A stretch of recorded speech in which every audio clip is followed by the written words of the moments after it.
Dansa Patrick Mitsuing Nixigasun Makusagegana no Chinia Egua. Marrisa Moccasin Sigasun, Soto First Nation Virginia. And Gyapsis Niho Sigasun and Muchuhu Niho Sigasun. So in our language, I said, my name is Patrick Mitsuing. I come from Loon Lake, Saskatchewan. My indigenous Nehio name is Gyapsis, which means like the frost, the diamond frost that happens in the winter. And my wife introduced herself basically in her language. She also, we kind of mentioned her Nehioak name as well, which is? My name is Machiuhu, which means bad owl.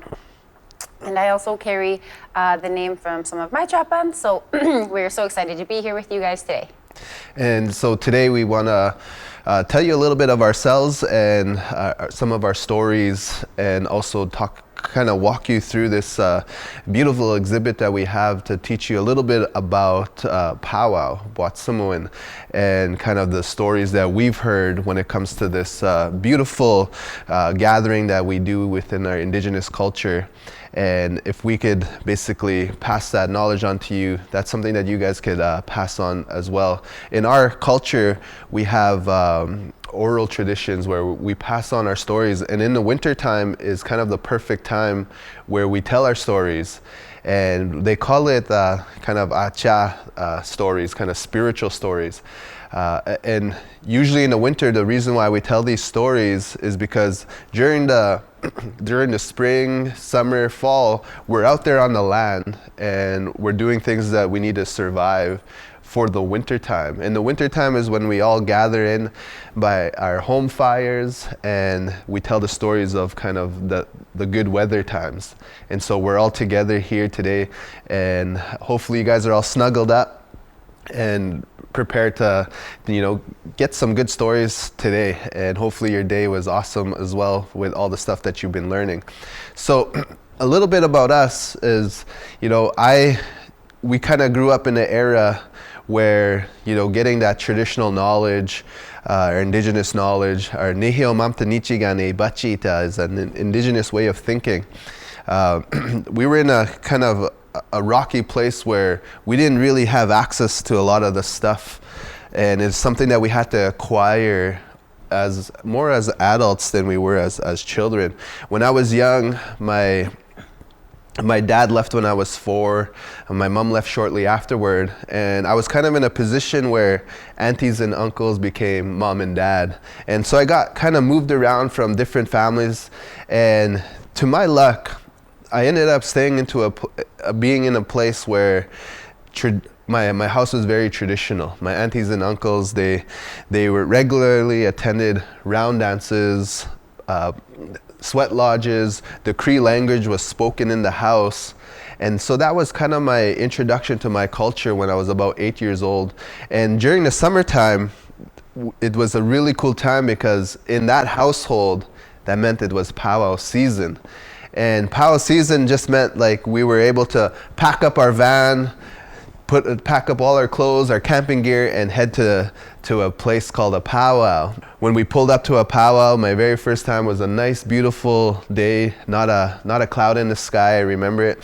And I kind of thought it was like a fair. There's a bunch of kids running around, there's concession stands, there's even these little horse rides people could go on. And it didn't take long for me as a kid to kind of get out there on the powwow area and make some friends and start running around. And I remember one time at the powwow, there was this loud noise coming from the arbor. And it was loud enough for me to get intrigued of like, what is that? What are they doing over there? There's people cheering, and they started gathering around this circle, the powwow dance arena. And so I ran over there as a young kid and never seen powwow before in my life. And I kind of went through the crowd and I went right in front. And what I've seen amazed me. It's one of 2 times that in my life that time kind of slowed down for me. And what I've seen was these men, and they were dancing around, and it was a real fast dance, but for me, everything was happening in like slow motion. And I pointed at this dance, and I said, I don't know what it is they're doing. I don't know what I'm looking at, but I just felt like I was gonna do that one day. And I pointed at that and I said, I don't know what they're doing. I'm gonna figure this out. And so at that time, they didn't have YouTube or Facebook. We couldn't go and research this stuff. So we went home. We got home that after that weekend. And that Monday morning, I jumped on my bike and I biked to the lake, because I remember these dancers, they had all these beautiful feathers on, and they were spinning these sticks with feathers, and I just had to go off memory. And I went to the lake and I gathered all these seagull feathers until I had a good little pile of seagull feathers. And so I biked home. I found some sticks on the ground and some string and some duct tape, and I made these sticks out of just memory, these fancy dance sticks. And I remember I was like, how did they get all those beautiful colors on their feathers, right? And so I had an idea. 8 years old, I ran into my house.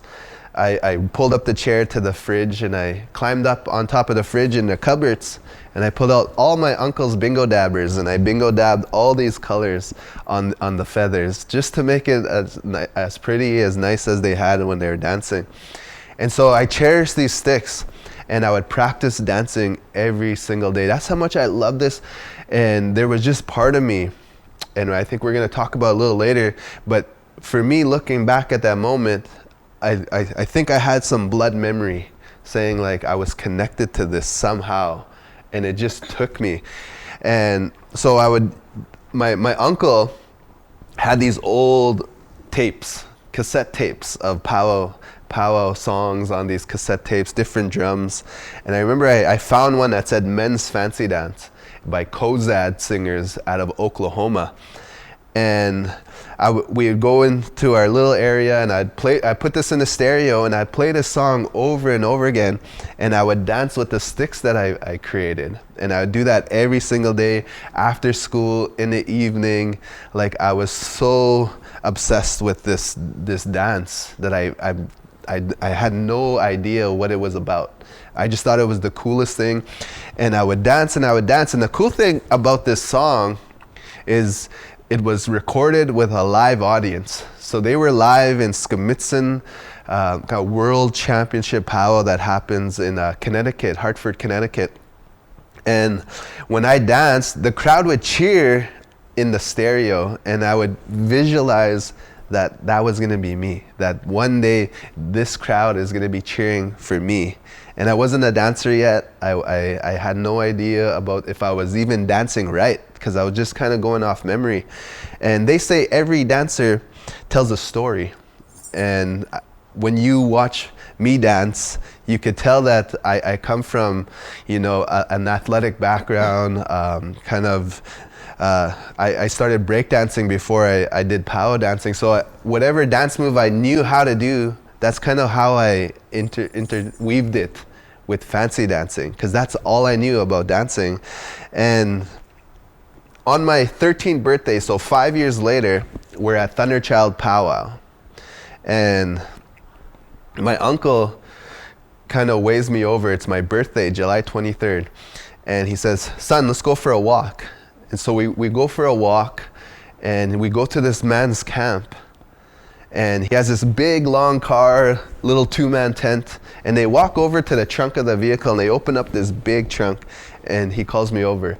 And Uncle, he kind of grabs something from the inside and goes like this, and it's a fancy dance outfit. And that just happened to be my birthday present for that day.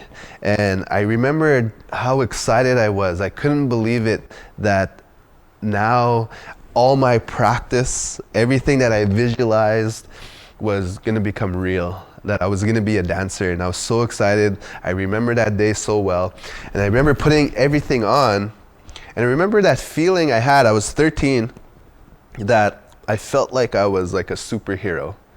A kid putting on maybe the equivalent of like a Batman outfit. You feel stronger, you feel faster, you feel more powerful. And I put this on, and the sticks and everything to me was just amazing. But here was the problem. Throughout those 5 years, I was only practicing to one song. So I didn't know that at a powwow, maybe I didn't keep it in mind that there was many different songs and many different things that I had to be aware of. And so when I went out there, I had a lot of problems. Like everything that could absolutely go wrong when I was dancing happened. I was dancing one time and my moccasin flew off. You know, I did a kick move and I seen my moccasin kind of fly up in the air and land on the ground. And I was like, oh man, what do I do? Right? I had no clue. My sticks fell, my roach fell off, my aprons went sideways. Like everything that could go wrong happened. But you learn from these things. You learn how, okay, next powwow, I'm going to adjust. I'm going to make sure I tie this right.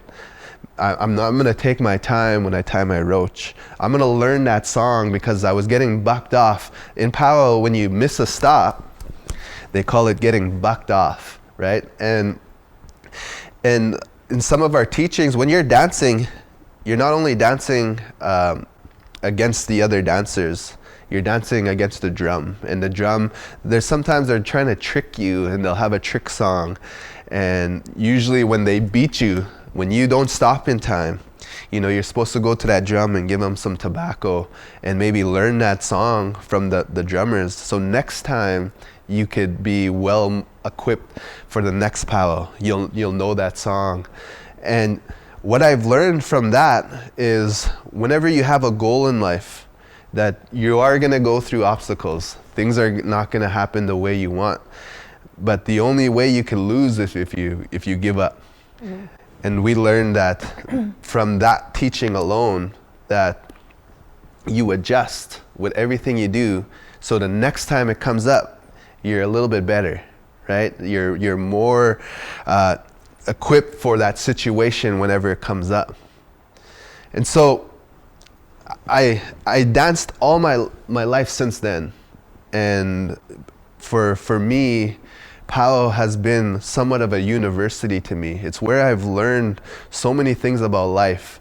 It's where it's been a doorway for me to connect with my culture and my language, and to be around elders and to learn stories that otherwise would not have been available to me hadn't I went down that route and learned about powwow and immersed myself in this world we call Ohcîwin the powwow. And so when I was young, as a young adult, I had a dream because I didn't have my parents growing up, that I wanted to have a good family for myself that was kind of more solid and to have things that I didn't have. And when I was a young adult, I was living in Saskatoon, and one day, it was a beautiful, hot summer day, and I'm in my early 20s. And it was one of those days where you rather sit in the basement, nice and cool, and not want to go out in the hot weather. But my brothers who I was with, you know, they wanted to go for a drive, and they were asking me, "Hey Pat, let's go for a drive. Let's get out there. Maybe go buy some, a big gulp from 7-Eleven or whatever." And reluctantly, you know, I was like, "No, I want to just chill out today."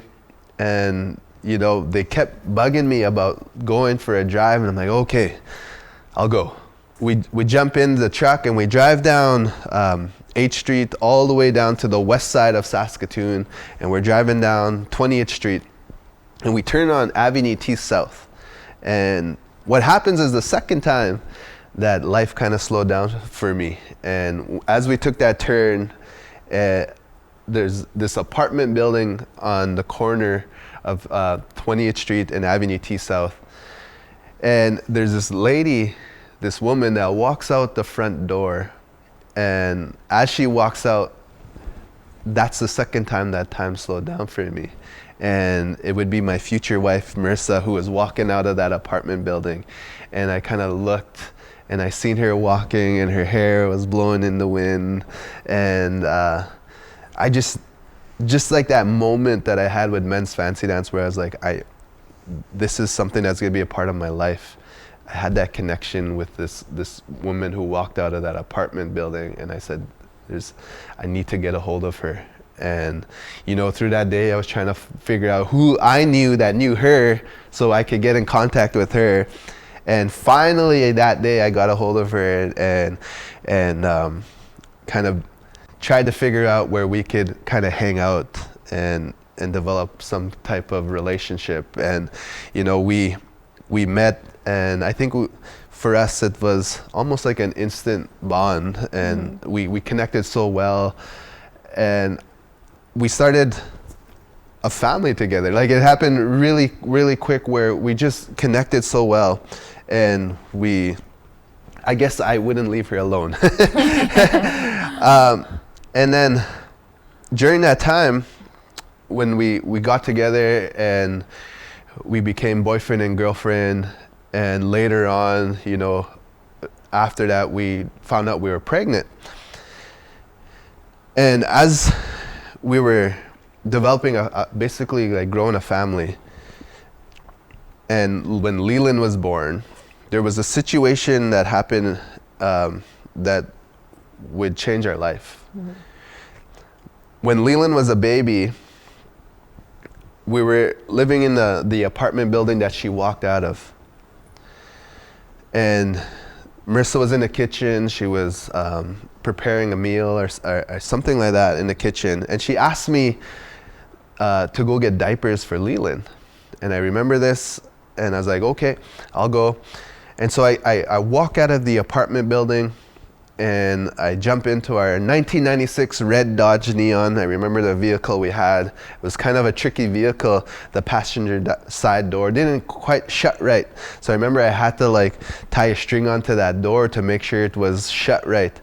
And I drove to our bank account across the street, and I put my bank card in because I wanted to see like how much we had so I could get all the stuff we needed. And when I checked our bank account, I realized we had 19 cents in the bank. And I was like, oh man.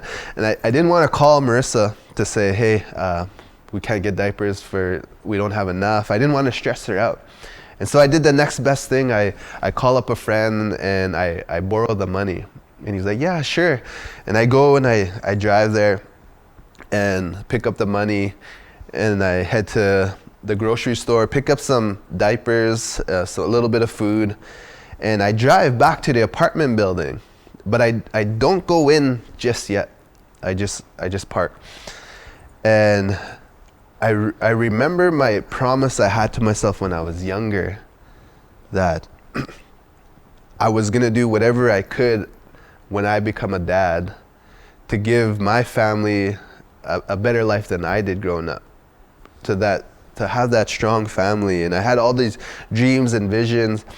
And I was kind of embarrassed at that moment where I was like, man, I'm young, I'm healthy, I'm educated, and here I am, I can't figure out how to get diapers for my son. And I had an epiphany moment that something had to change, and that we could be the people in our families that kind of break the cycle of what we were always going through, which was like poverty and struggle and identity and not knowing who we were. Yeah. And so Marrisa has always been the person in my life that if I tell her any dream that I have or any vision, any goal, that it's not out of this world. It's something that's doable. And so I went inside of our apartment and I said, we're moving. I don't know how, I don't know what we're gonna do, where we're going, but we're gonna get out of this neighborhood. This neighborhood that we're living in was kind of a tough neighborhood. It wasn't a place where you could just go for family walks, right? It was kind of a dangerous place, especially to raise a family. And so I said, hey, we're not gonna live like this anymore. And we didn't know what we were gonna do, and the only thing we could come up with was to go to a library, because we didn't have elders that we could talk to. We didn't have mentors. Our families were kind of in our situation itself, right? Or if not worse sometimes. And so the next day we went to the bookstore, and we tried to find answers because we figured that, hey, there's probably somebody out there that has been in our situation and they figured it out somehow. And maybe they wrote a book on it. That was our thinking.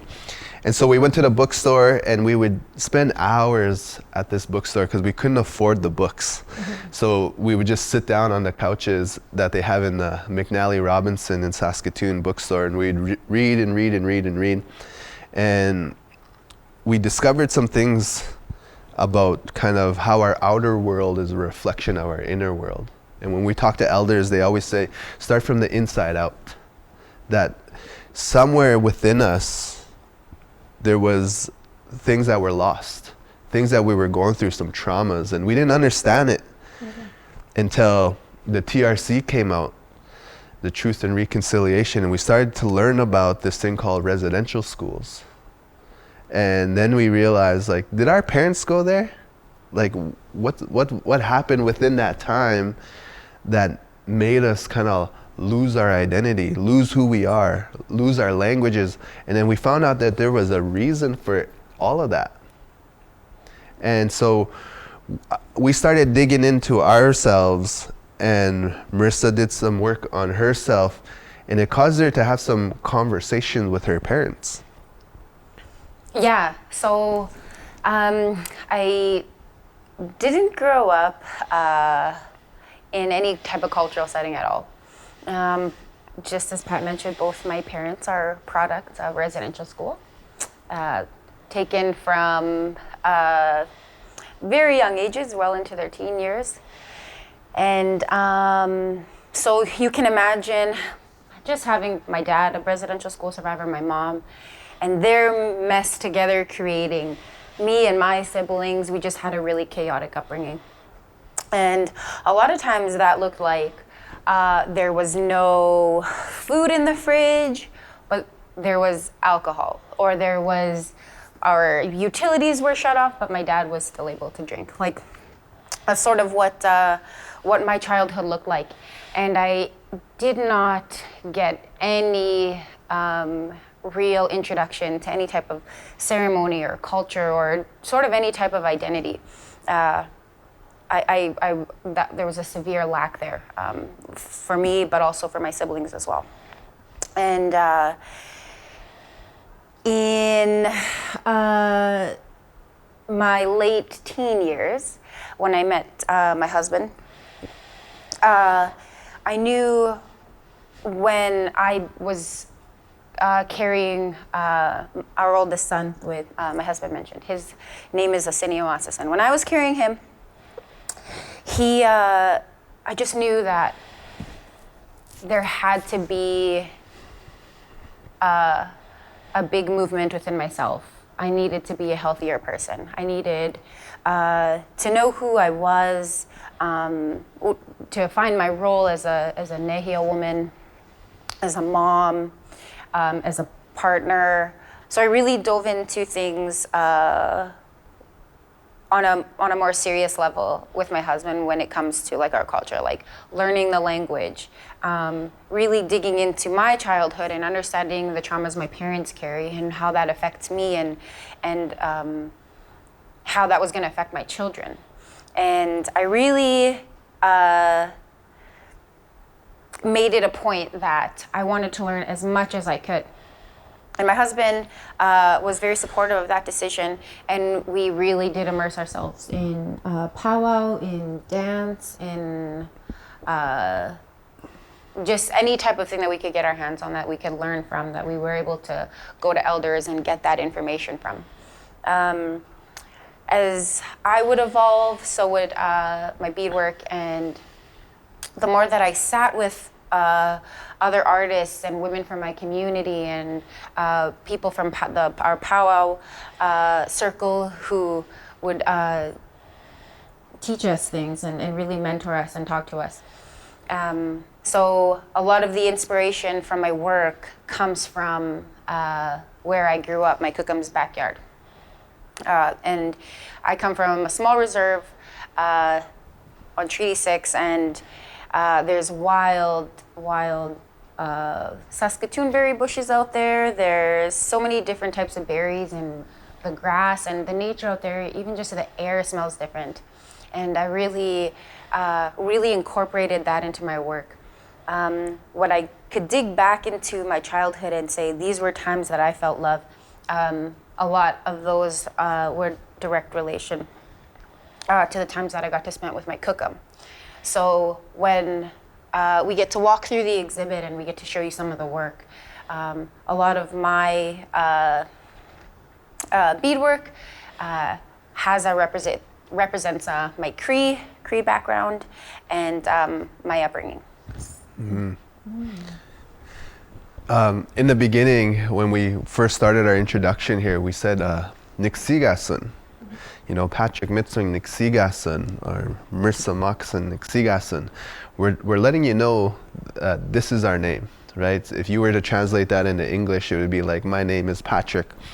But in Cree, our words, if you really want to understand the culture, and a lot of indigenous cultures, Native American cultures, to truly understand who they are, you have to understand the language. And when I say Nixigasun, it doesn't necessarily mean my name is. It means the umbilical cord connected to my mother, right? That I come from my mother. And so that word Nixigasun and the relation from the belly button to the mother is our language is directly embedded. The history is embedded directly into the language. Is that Nitsiasun, in English it means my name is, but in Cree it means the connection from my belly button to my mother. So there's so many stories and different meanings in the language that the language is directly related to the history of the Cree people. And so now, like 2021, is we find a lot of indigenous people, including ourselves, trying to figure out where do we fit in let's say like Canada, because there's this colonial world and there's also this indigenous world where we're trying to figure out, can we be successful in this colonial world where we work a job, we take care of our families, and then how do we still be traditional, where we're doing our ceremonies, we're doing our learning our language and going to lodges. And when people find an indigenous person who's kind of lost, they say he's trying to find their belly button, where they come from, who they are. And for us, that's been almost like a long journey of trying to figure out who we are and where do we fit in with everything. And we work with a lot of non-indigenous settings. And to have a place like a school or a museum make space for like an indigenous setting like this, where we can teach knowledge, even in a conference like this, where you make room for indigenous people, it helps us find our belly button, that we fit in within this whole thing, this whole life experience. And so when we finally said, you know, it's okay to be Nihilwak, it's okay to be indigenous, it's okay to think indigenous, is when these shackles, these invisible shackles that were on us, we kind of dropped them and we became lighter. Absolutely. And navigating this world a lot easier, saying it's okay to be indigenous. And I feel like there's a lot of people out there who are looking for that. They're looking for their belly button.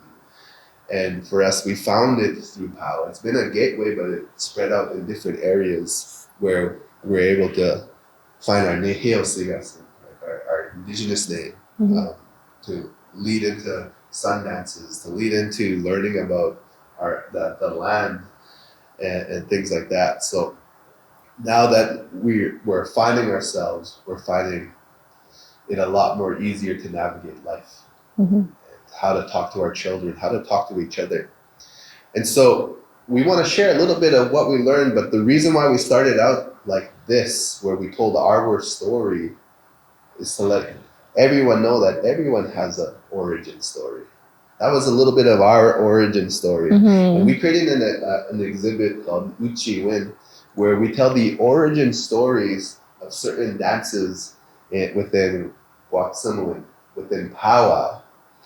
And a lot of times when people look at Powwow and they have no idea what it is, they might just think it's a bunch of indigenous people dancing, right? But those particular dances have stories within them, and we'd like to share that with you here today. So when I became a dancer, learning from my mistakes, I would find myself getting better and better. And with this idea that my outer world was a reflection of my inner world, I had this vision that I wanted to be a champion dancer, and Marrisa really helped me that out with like making me look very beautiful, very nice when I'm out there dancing. And it didn't happen overnight. I would go to a powwow and I would win fourth place, and we would celebrate. We'd celebrate that win. It would mean, food in the fridge. It would mean us getting to the next powwow. But the next powwow I would lose, and I felt like I really deserved to win that day, because I danced so hard, and I did everything that I thought I was supposed to do, and I would lose. And I remember we'd leave the powwow with like not too much resources, and we'd call for help. It's like, hey, we need to get to the next powwow. Um, and then I kept visualizing myself as this champion dancer when I was like 8 years old, when I had that crowd cheering for me. That was still within me, and I knew that's what I wanted. And so I would go home and I would practice, and I would look at tape and say, what did I do wrong? What looked good? And I would learn from that, and I'd get slightly better every powwow, until I started winning, and I started winning more often. And it got to a point where we're really, really grateful. We're really grateful for this world of powwow, because it was providing for us, and it allowed us to see the world. Places that we have never thought we'd travel to, we got to see. Keep you in mind, it did take like quite a few years to get to a level where we seen success. Yeah. There's definitely a learning curve within all that, and a lot of ups and downs, like a lot in life, right? And that's kind of how we translated that into real world living, is what we could take from the world of powwow. It always translated to life. Absolutely. Right? Like, so for me, knowing that I wanted to become I just wanted to give more to my family, not at the point that I knew that I was going to become a mom. So I picked up beading.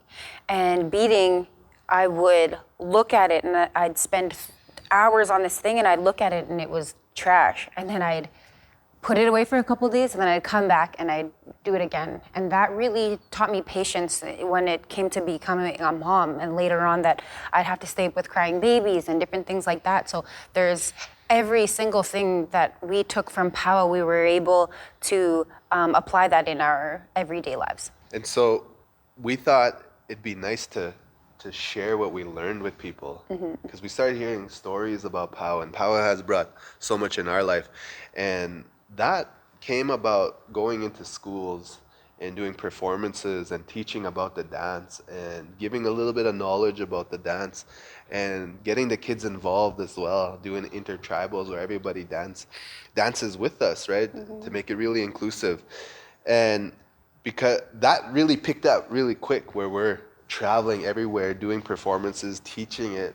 And we had this idea, as like, it'd be nice if we can create just a central place where people could gather, and they could come in, instead of us traveling everywhere teaching all this, that we had some place that people could come in and learn this stuff. And one day we were on Facebook, right, scrolling around, and we seen this call for submissions at the museum. And we thought, man, it'd be an awesome idea to have some sort of educational display where people could come in and learn about powwow, and maybe get some of the beauty and the knowledge out of it that we've got out of it. And so, talked with Marrisa, we made this proposal and we sent it in, and we didn't hear anything back. And we're like, oh, maybe they don't want to do it. And so we kept going to schools and kept sharing knowledge, doing work with communities to set up powwow shows and things like that. And about a year later, I get an email from the museum saying, hey, let's talk about this exhibit. And I remember I showed Marrisa the email. I was like, oh man, they might want to do it. And we dressed in our nicest clothes, went to the meeting, and this beautiful exhibit came out of that, right? So we want to show you this exhibit, tell you a little bit of what we have on display.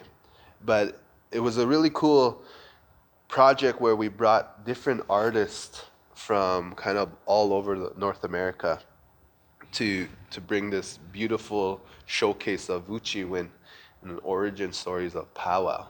And one of the most beautiful parts of this exhibit was us being able to travel to the places and speak with either people who come from the tribe where the dance originated, or go to the actual tribe and place where it came from.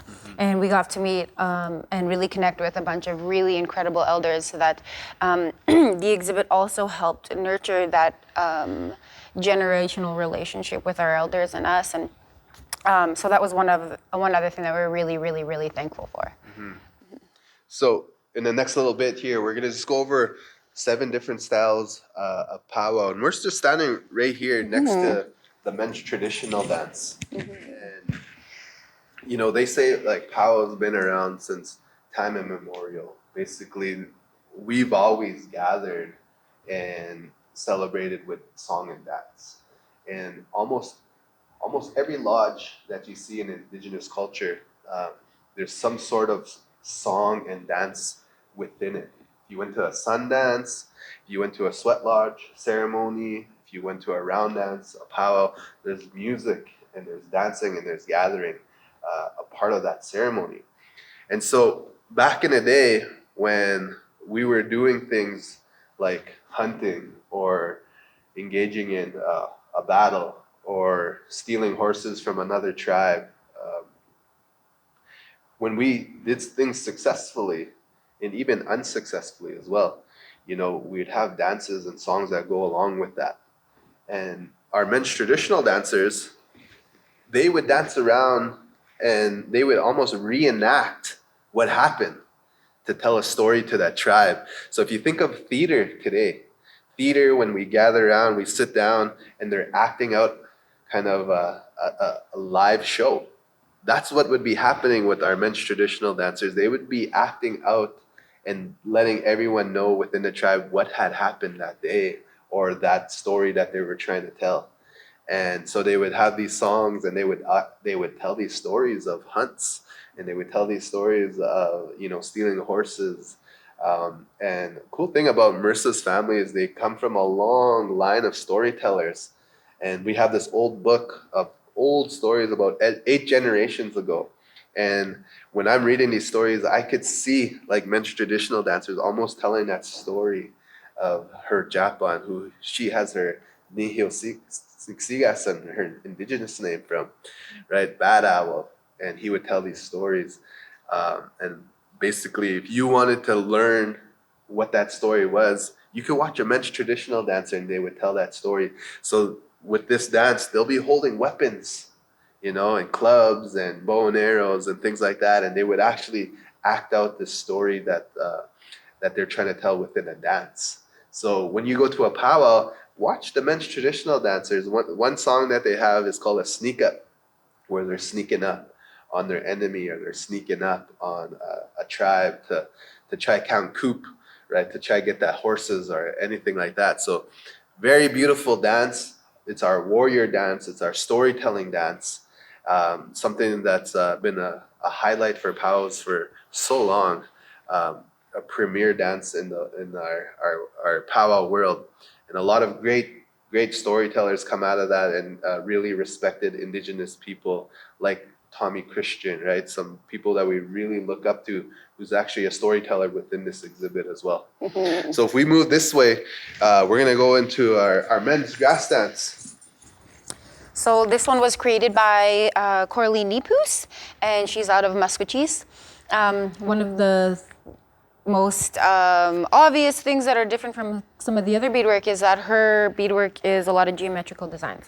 So within these designs, there's different stories that can be told. So this would all be a story here. All these designs, definitely, they interpret a family story. This has something to do with the way that her family creates. So a lot of different types of regalia, they'll be family designs or they'll be something that represents your tribe. And if you go to a powwow, that's one of the things you'll definitely be able to recognize by beadwork is he's wearing or she's wearing florals or has these geometrics or things like that. You'll be able to differentiate the tribes that the dancers come from.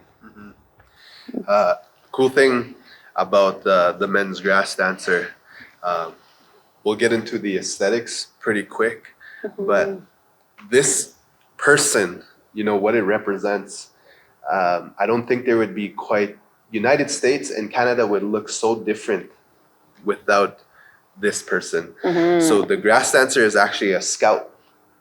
He's one that would go check out the area before the tribe moved in there. But if you ever read any stories in history, any army, a Canadian army and a United States army back in the day, they couldn't get by without Indigenous scouts, Native American scouts.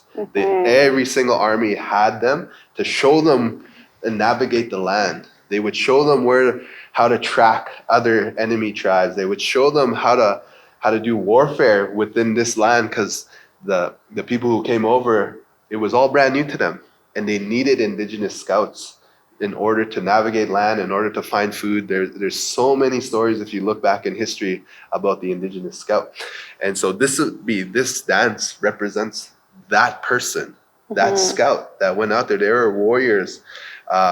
And the reason why we call it the grass dance is because when they're out there scouting, they would literally blend in with their surroundings and they would move like the tall grass. And so if the enemy was looking around, it would be like a hunter today wearing camouflage where you couldn't see them, right? They blend in with their surroundings. So we would send this guy out to scout the area. A lot of times now in powwow, the men's grass will bless the floor before grand entry starts or before anything starts. And something to tie in with this dance, right? One of the biggest questions we get asked when we're in the exhibit is like, what is this? What is this beautiful thing on the head? And this would be they call it a roach, and it's made out of the porcupine. And there's a lot of teachings that come out of each animal. But the porcupine, whenever it kind of shoots up its hair, its guard hair, and the spikes kind of get into protection mode, it shows that sign of aggression, right? That I'm aggressive, leave me alone, right? I could hurt you. And so this represents that aggression, right, of that porcupine. The porcupine is a real nice animal if you just leave it alone, right? And it's actually pretty cute if you actually see it. When it walks, When it walks, but if you get into its space, it'll show its aggressiveness. And so these dancers, when they wear that roach, you'll see that explosiveness when they dance, because part of that beauty of the dance is also aggression. It's showing that they have power, they have speed, right? So this is the men's grass dance. A lot of artists came together to create this. And we're going to get into kind of what it takes to create something like this as well. So let's move this way, and we're going to go to our women's jingle dress dance. So within our ceremonies and our lodges, when we look at our animals, we look at the grizzly bear, we look at the buffalo, we look at the moose, you'll notice that there's a hump on their backs. And those humps on their backs represent lodges. Represents our ceremonies within animals, and there's a connection to that. Within powwow, each one of these dances has a lodge, meaning a ceremony that goes along with that dance that is separate from actual powwow. In the Ojibwe culture, they have a jingle dress lodge, and it's actually a dance meant to bring healing. And so this dance represents healing. When you're in a powwow, sometimes they'll say, if anyone's going through anything emotionally, spiritually, physically, anything like that, whatever, pretty much. You can come around the circle within the powwow area, and all the jingle dress dancers will dance to give that healing spirit to everyone that's asking for it. And this dance actually came from a dream out in the Ojibwe culture. From Whitefish Bay, Ontario. From Whitefish Bay, Ontario. And it was meant to heal a sick person within their family. They had that vision, this dream about this dance. If they created it, and there was actually some colors represented within those dances as well. Yeah, so the tribe, their colors of the tribe are red, white, blue, and green. And the dresses that were, the original dresses would be those colors. And the cones for each dress, initially there's supposed to be 365 cones on the dress that represent each day of the year. The Lake of the Woods, the women from there still dance with the staff even today. And that was the original way to do it. And there was only one type of song style that they danced, and that was the side step. And no one passed each other, and they didn't wear feathers. And so this is the more contempt version of that, where you will see feathers on the hair and a fan in their hand. So the dance itself has evolved pretty over time. Yeah, to what this would be here today. At any given powwow, you will still be able to see old style jingle and the contempt version of jingle. Very beautiful dance. A lot of the young girls will dance this dance at the powwow, and if you're doing any kind of tiny tots, right, there'll be real lots of them, and we give monetary gifts to our tiny tots who are dancing to carry on our tradition. So one thing that I just wanted to quickly bring up with all the men in this exhibit, we chose to give them the long hair, and the braids play a huge significant role in almost every tribe. And the hair is one of the most sacred things on to Indigenous people. And with myself and my husband, the law there is that I would be the only one who touches his hair. And that goes the same thing for my son. So every year at the beginning of the school year, we have a conversation with our son's teacher. And all our children, none of them have ever cut their hair in their lives. So my boys also have really long braids. And that's one of the things that's a resurgence of Indigenous strength here that you'll be able to see here in these braids. And also a beautiful thing for any Indigenous person, especially an Indigenous young man, to see hair and things like this represented, even in spaces like this today.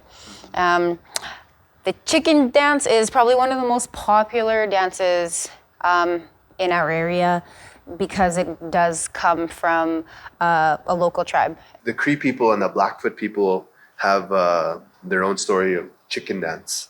And the Cree people had a chicken dance lodge, chicken dance ceremonies, but it became more popularized within the Blackfoot people. And the Blackfoot people are just in southern Alberta, Montana area.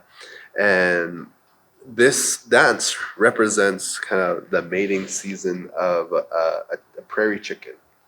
And so it's different from a chicken dance that you would normally see on Sesame Street or anything like that. This dance actually came from, if you have ever watched prairie chickens trying to attract a mate, they'll ruffle their feathers, they'll kind of put their chest up, and they'll shake their wings because they're showing how beautiful they are to potential mates.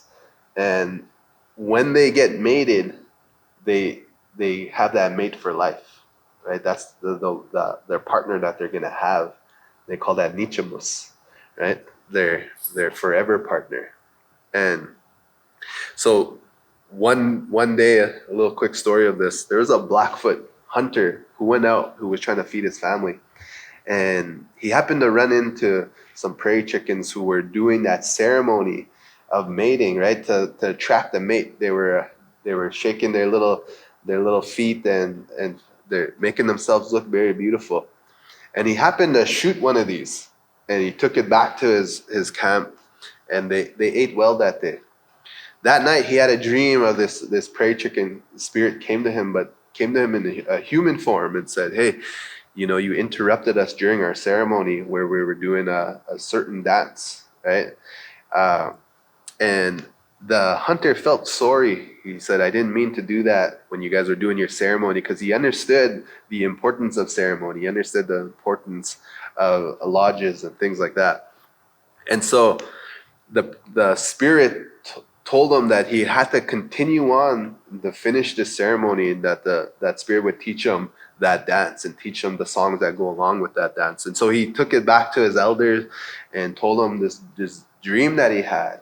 And the elder said, that's important. That's something that we probably have to continue to do this lodge. And so every night he would have new dreams that go along with what he was supposed to teach his community. And they would do these dances, and that evolved the men's prairie chicken dance. And it's a very beautiful dance. When they're out there, you could see how they're almost showing off in a good way to attract a mate.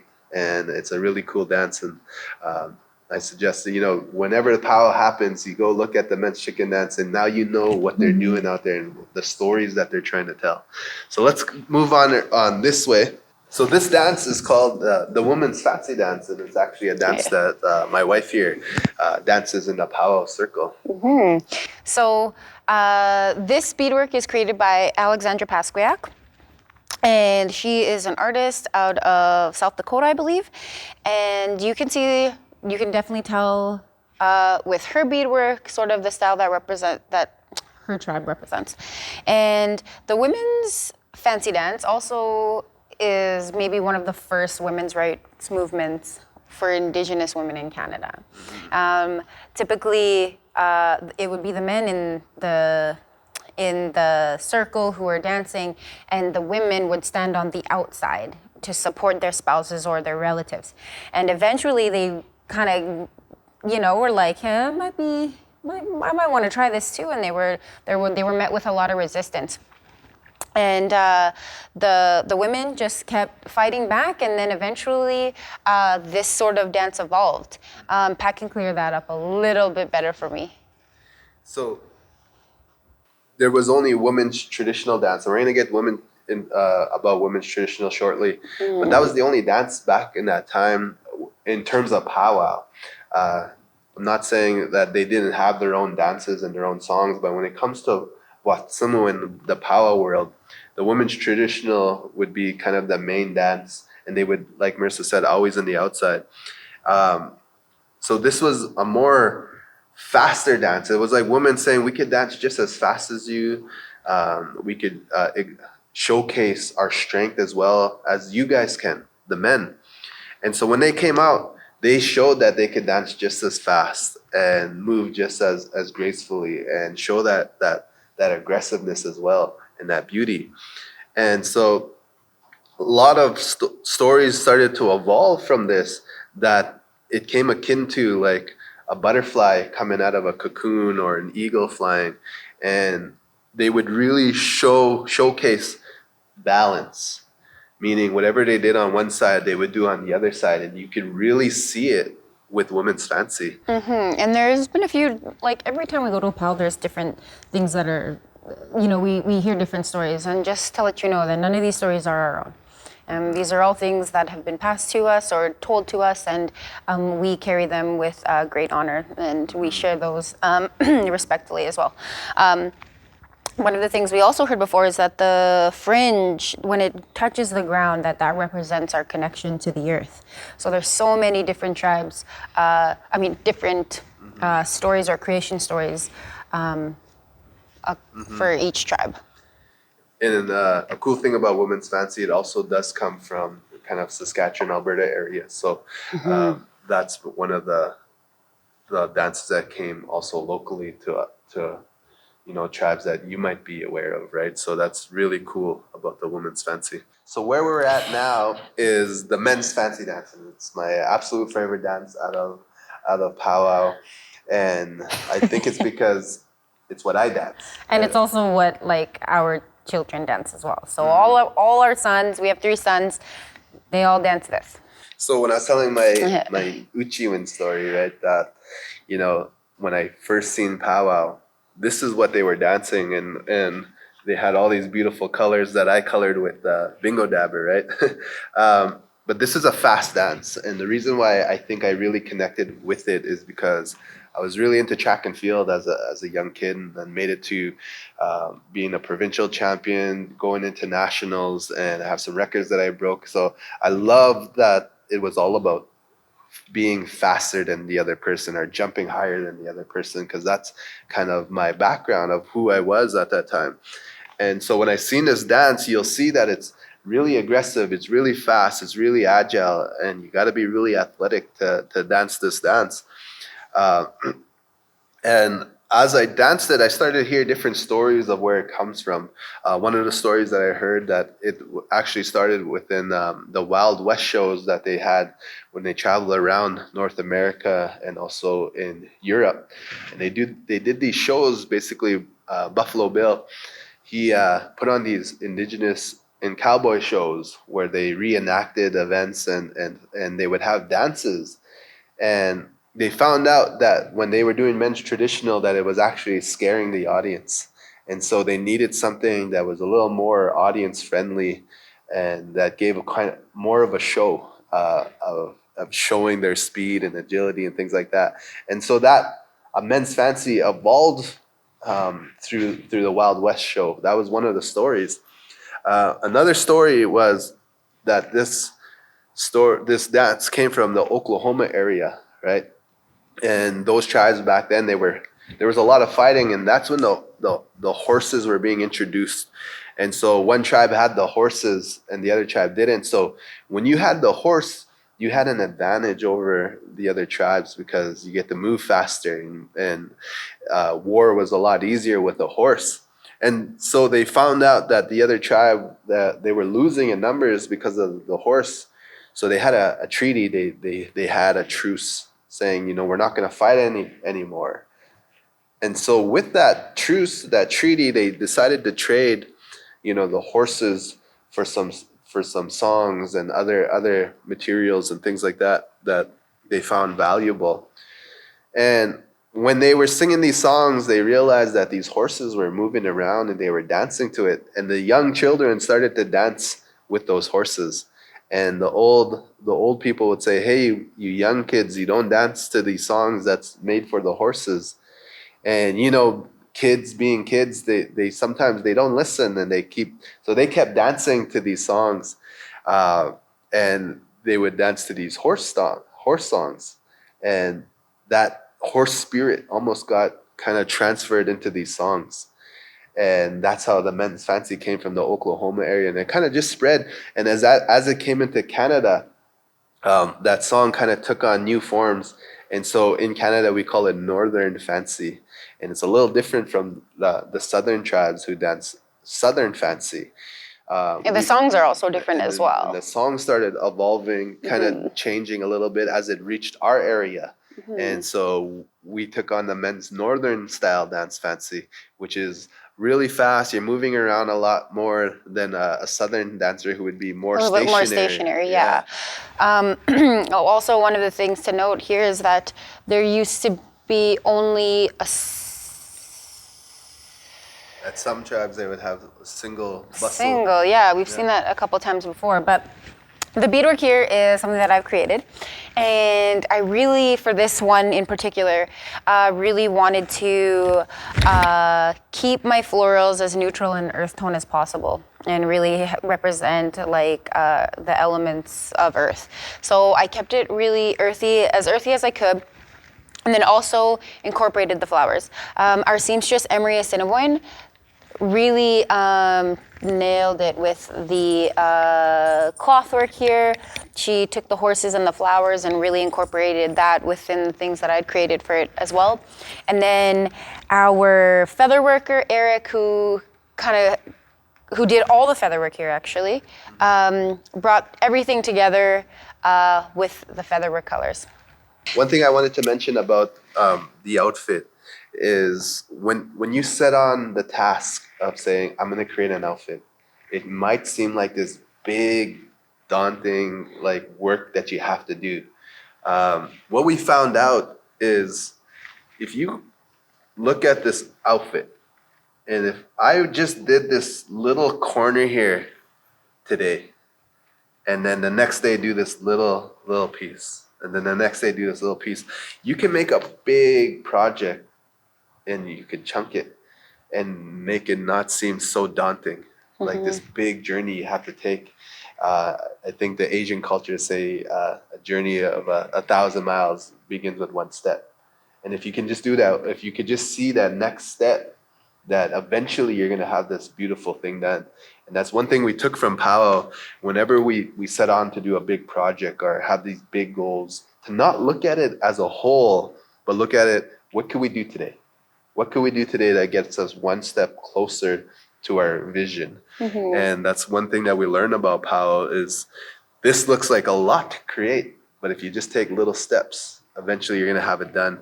And that will kind of lead us into this next dance right here. So this is the women's traditional, and the creator kept it pretty pretty traditional. Yeah, this is probably just the way Pat said, this is one of the first dances, and this here would be the women. These are the women that would stand on the outside, and they would just do a quick like up down on the outside of this whatever was happening to honor their partners or their relatives. And this is also the very first women's fancy outfit. That's what this looked like. The artist here is Nita McAdam, and she is also a Cree beadworker, but her florals and her work is really, really old school. And one of the things that you won't be able to get from where you are, but that we can get here, is the way that it smells. This was made on tanned moose hide? Yeah. And complemented by this quilled breastplate by Kanjarone out of Musqueam. The quills also come from the porcupine, and these would have traditionally been bone from different animals, but this bone breastplate with the quill pieces complements the entire outfit so well. One thing about this dance is, at first glance, you wouldn't think that it's a hard dance, but many of these women, these outfits weigh about 50 to 70 pounds. Yeah, that so you're carrying extra weight while you're dancing. Right, so the weight is definitely something that should be appreciated here for this dance. And so when we talked about the men's fancy, how when you're creating an outfit like this, it looks like a big task. And so the women who actually wear this dance, when you see their outfits, that might be, Years. 2 or 3 or 4 years of work that was involved in creating that beautiful regalia. And like Marrisa said, the fringes that hung down, some of the women's traditional, it would touch the ground, and it's at that connection to the ground. And a lot of the hides that they create things out are the animals that was hunted throughout the winters. And one of the main hides that we use for our outfits are the moose hide. And there's a lot of teachings within the moose. We kind of touched on it a little bit, but the moose word is a Nihilak word. It comes from the Cree. So if you ever said the word moose, you're speaking Cree. And the closest translation to the word moose is forever, meaning it's an animal that's going to provide for our people forever. So when you relate that to, in terms of a partner, Nichimus, my forever partner. One of the things on this outfit that has also evolved are the bottom, the things that she's wearing here. These are called wraparounds. And you won't see them too often anymore because they've evolved into what you would see in some of the other ones where they're two-piece, where the moccasin and the legging is a separate thing. Some of the teachings with this is becoming a lost practice and something that's not really created anymore. And so to have this in the museum by one of the knowledge keepers who really carries the stories and really interprets her family stories on them is such a beautiful thing to be able to see here. So these are kind of the main dances that you would see at a powwow, these main 7 dances. If you go to different tribes, there will be different dances that are added because those dances come within that area, that tribe. One thing that is really apparent with kind of everywhere that we've traveled is that connection with the land. Indigenous people, we have this Nihil Mamta Nichigan Ebachita, an indigenous way of thinking that we are the land. Mm-hmm. And the reason why we protect the land and protect the water is because it's us we're protecting. Mm-hmm. Because we are the land as well. And when we pass away, we become the land, right? We're within it. And so that connection is it's never disconnected. We're never separate from it, that we are part of it. And we call that Wagutawin. Wagutawin is a natural law, meaning we're all connected. Mm-hmm. We're connected with the land, with the animals, and that's why we use the animals and part of it, and we give honor to the material we get to create our regalia. And so mm-hmm. To end off this way, to bring this to a closing, is that we operate in a world where we have man-made laws, right? If we go and break those laws, we go to jail, or there's consequences. There's consequences. Mm-hmm. But within our indigenous culture, we also have things called natural laws. Natural laws could be akin to like gravity. No matter what, gravity is going to pull you down. If you jump off a building, you're coming down with gravity. We have laws within our culture, and you could understand these. Know that it's an indigenous law. Usually in our Cree language, there's a word that ends with win, like Wagutawin, right? Bomatsawin, Sagitawin, right? Love, honesty, respect, mm-hmm. Sharing. We're all connected. Things like that. So within this, we're connected to you. We're connected to our surroundings. We're connected to the land. So when we're talking about natural law, I guess kind of what we're trying to say is that there is an indigenous way of a worldview. There's indigenous systems and things that were here prior to colonial contact. And so for us, it was finding our belly button, finding out who we are. Mm-hmm. And we want to thank the people that we've met along the way to create spaces for us to operate in, to share these things in. Mm-hmm. The schools that allowed us to come into their places and allowed us to dance and share our culture, for museums like this to allow indigenous people to share their stories, to share their artwork, and share who they are, their nixigas and their belly button, with the world. Mm-hmm. And I feel like when the world kind of creates places for things like this, that for us there's going to be one person, even if it's that one person that walks in here is kind of lost of who they are. Mm-hmm. And if they can find some sort of meaning within an exhibit like this, or teachings like this, or stories like this, mm-hmm. that they can find out who they are. Right. One of the biggest hopes and probably biggest dream that we had for an exhibit like this is that we encourage you to take this back to your students, and then our goal is that when they walk through this door and they see themselves in a space like this, represented properly with people mm-hmm. like us, from stories, from the ways we grew up and where we come from, that they can see themselves here, that they can see themselves in Parliament or in any institution, mm-hmm. in fashion, in any type of thing that you see yourself there. And we hope that we were able to inspire. Mm-hmm. And I think that was our biggest is that the next generation of creators, indigenous creators, that they just dream big. Mm-hmm. So with that, I want to say thank you for your time with us here today. Mm-hmm. We say Nanaskaman, which means like we're very grateful, we're very thankful for your time. And Sagitoan, meaning we love you.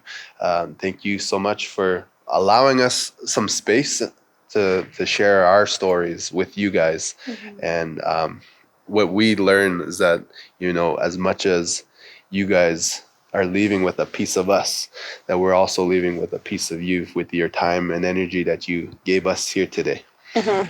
So, hi. Hi. Thank you.